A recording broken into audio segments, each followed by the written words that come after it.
السلام علیکم ورحمۃ اللہ وبرکاتہ۔ اللہ پاک مسئلے کی تعصب سے بچائے۔ سلسلہ وار جو تحقیق کا میرا دورہ چل رہا تھا سن 2000 سے 2010 تک، جب انسان تحقیق کر رہا ہوتا ہے، علماء دیوبند کے پاس جانا، علماء اہل حدیث کے پاس جانا اور علماء بریلوی اہل سنت ان کے پاس جانا، تو بڑے مسائل ہوتے ہیں کہ آگے والا یہ پہچانتا ہے ٹوپی سے، داڑھی سے، وہ یہ کرتا ہے کہ یہ ہمارا ہے یا دوسروں کا ہے۔ جب وہ دوسروں کا ہے تو اس کو کہانیاں کرواتے ہیں، صحیح بات نہیں بتاتے۔ جب وہ سمجھتے ہیں کہ یہ اپنا ہے، تحقیق کرنے آیا ہے تو اس کو بچانا ہے، کہیں ادھر نہ چلا جائے، تو اس کو کھول کر بتاتے ہیں۔ تو بڑے مسائل ہوتے ہیں۔ میں نے جب یوٹیوب پہ مولانا الیاس گھومن دعوت برکاتہ العالیہ کے بیان سنتا رہا تو کافی مسائل جو ہے میرے سامنے کھل کر آئے، کیونکہ احناف ہی بتا سکتے ہیں کہ جو ہم نے لکھا ہے اس کا مطلب اور مفہوم کیا ہے۔ کیا لکھا تھا ہدایہ پہ؟ میں نے کبھی واللہ آج تک نہیں دیکھا کہ اپنی آنکھوں سے کہ ہدایہ شریف ان کی کتاب ہے، اس پہ لکھا تھا کہ یہ لکھا ہوا ہے ہدایہ الہدایۃ کالقرآن۔ یہ مولانا عبدالرحمن شاہین صاحب ہیں، یہاں اس شریف میں ہمارے آئے تو انہوں نے یہ عربی عبارت بھی پڑھی اور یہ بتایا۔ تو میں اب یہ سمجھتا ہوں جب تحقیق ہونے کے بعد اندھی تقلید ہم بھی کرتے ہیں۔ فرق یہ ہے کہ ہم اپنے مولوی کی کرتے ہیں، وہ امام ابو حنیفہ نعمان بن ثابت رحمۃ اللہ علیہ کی کرتے ہیں۔ اس حوالے سے دیکھا جائے تو وہ تو ہم سے زیادہ افضل ہیں، کیونکہ ہم آج 14ویں صدی کے مولوی کی کرتے ہیں تقلید، اور وہ کرتے ہیں تابعین کے دور اور صحابہ کے دور کے ایک شخص جو متقی اور پرہیزگار ہے، امام ابو حنیفہ رحمۃ اللہ تعالیٰ علیہ۔ ہم صرف ان کی تقلید نہیں کرتے، ہمیں جو ہے ان سے جو ہے وہ یہی ہے کہ جب ہم عبارت پڑھتے ہیں ہمیں سمجھ نہیں آتی، ہم ان کے کھاتے یہ لگا دیتے ہیں کہ انہوں نے قرآن و سنت کے خلاف یہ مسئلہ لکھا ہے۔ تو بالفرض آپ دیکھ لیں کہ انہوں نے یہ عبارت پڑھی الہدایۃ کالقرآن، کہ یہ ہدایت جو ہے قرآن کی طرح ہے۔ اب یہ کاف مثلیہ ہے نہ کہ جنسیہ۔ مثلیہ ایک مثال دی جاتی ہے، اللہ کے نبی صلی اللہ علیہ وآلہ وسلم نے حضرت امیر حمزہ سید الشہداء ہیں، تو ان کے بارے میں حدیث پاک میں آیا ہے اسد اللہ و اسد رسولی، اسد اللہ و اسد رسولی۔ حضرت امیر حمزہ اللہ اور اس کے رسول صلی اللہ علیہ وآلہ وسلم کے شیر ہیں۔ تو اب یہاں مثلیت ہے، اسد اللہ و اسد رسولی، یہاں مثلیت کی مثال دی جا رہی ہے، نہ کہ یہ کہا جا رہا ہے کہ حضرت امیر حمزہ شیر ہیں، شیر کی طرح ہیں، شیر کی طرح بہادر ہیں۔ اسی طرح الہدایۃ کالقرآن، اس کا مطلب بھی یہی ہے کہ جیسے قرآن کے آنے کے بعد باقی کتابیں منسوخ ہو چکیں، باقیوں کی ضرورت نہیں پڑی، اسی طرح کافی کتابیں لکھی گئیں، علماء دیوبند نے لکھی کافی، اور جو مجموعہ ہے ہدایہ شریف ہر مسائل کا مجموعہ ہے، تو جب یہ لکھی گئی تو انہوں نے یہی لکھا کہ جب اس کے آنے کے بعد کسی کتاب کی ضرورت نہیں رہے گی، کیونکہ اس میں ہر مسائل درج ہیں۔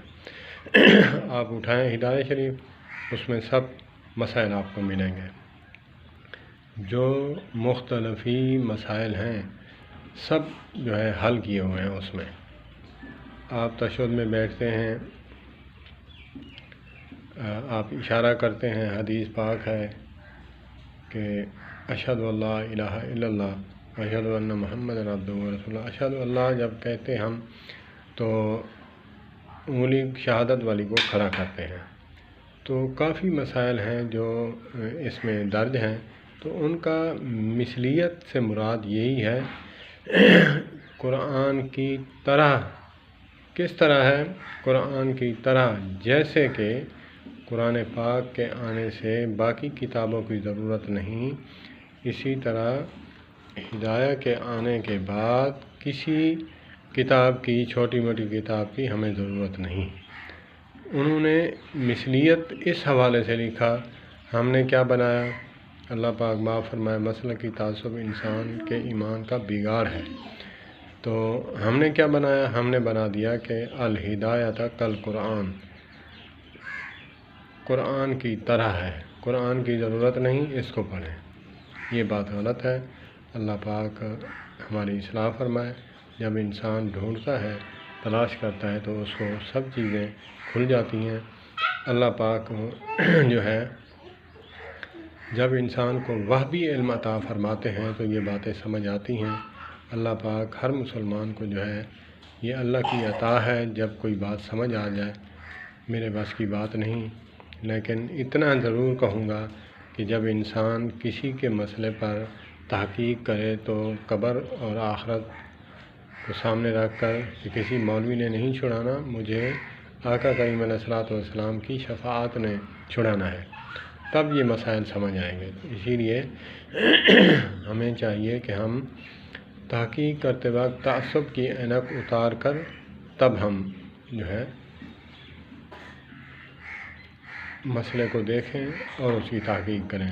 اور یہ کافی فقہ کی کتابیں ہیں جو علماء اہل حدیث اپنے مدارس میں پڑھا رہے ہیں، اسی لیے بھی پڑھا رہے ہیں کہ اس میں نکات ہیں، کافی تحقیقی مسائل ہیں، تو اسی لیے بھی پڑھا رہے ہیں کہ کچھ جیسے یہ عبارت میں نے پیش کی، اسی طرح اور بھی جو ہے عبارتیں پیش کر کے تاکہ ان کو جو ہے بتائی جا سکیں کہ تمہاری ہدایہ میں یا تمہاری بیشتی زیور میں، فلاں کتاب میں، در مختار میں، رد علی در المختار میں یہ مسائل لکھے ہوئے ہیں۔